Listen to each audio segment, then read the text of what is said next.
Higher-end cars typically come with alloy wheels rather than basic steel wheels covered with a hubcap.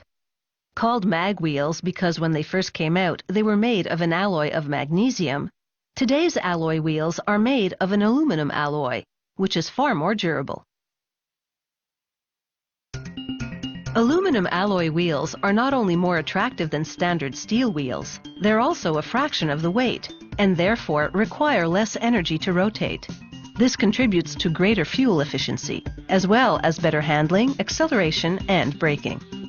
Manufacturing them begins with high-grade aluminum alloy, containing 97% aluminum. A furnace heats the ingots to 750 degrees Celsius. They liquefy in about 25 minutes. The molten aluminum then flows directly to a mixer, in which they inject argon gas, which enables them to remove the hydrogen. This increases the density, making the aluminum less porous when solidified. After adding powdered titanium, magnesium, and other metallic elements to further strengthen the aluminum, they blend in flux, a chemical which draws aluminum oxide to the surface. They skim off this impurity along with the flux, and the liquid aluminum is ready for casting. The wheel mold is made of high-strength steel.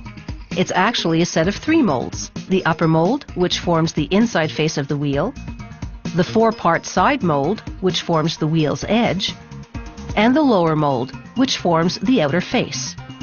That's the side with the design, so this is the most intricate mold. It takes 3 to 4 weeks to produce a mold. Computer simulations check the flow and temperature of the liquid aluminum, factors critical for preventing casting defects.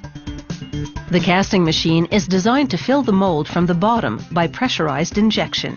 Injecting upward through the bottom, rather than pouring downward into the top, reduces the risk of air bubbles, which cause defects. Right before casting, the molten metal flows through a filter sheet made of high-temperature resistant ceramic. This traps additional aluminum oxide. Once cast, the aluminum takes about 7 to 10 minutes to solidify. Then the mold automatically opens, releasing the newly cast wheel. Workers submerge it in lukewarm water for a few minutes. This cools it down enough to be handled.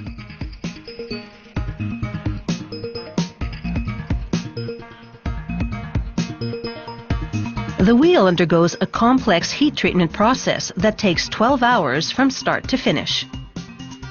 First, they heat the wheel to 500 degrees Celsius. This rearranges the molecular structure, strengthening the metal.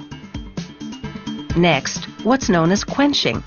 They submerge the wheel in 80-degree water for 30 seconds. This locks in that new strength.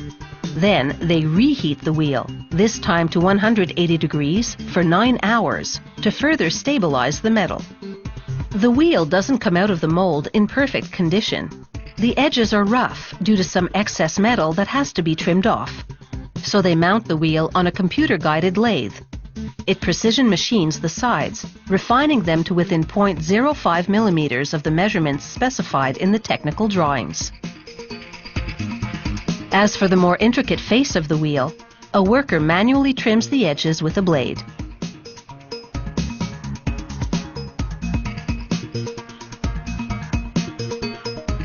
The shape now finalized, it's time to test the wheel to make sure it's airtight.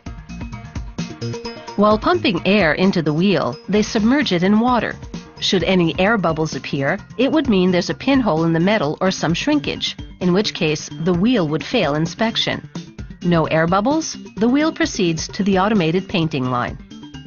First, a base coat, then a coat of color, which can be anything from classic silver or black to a flashier shade.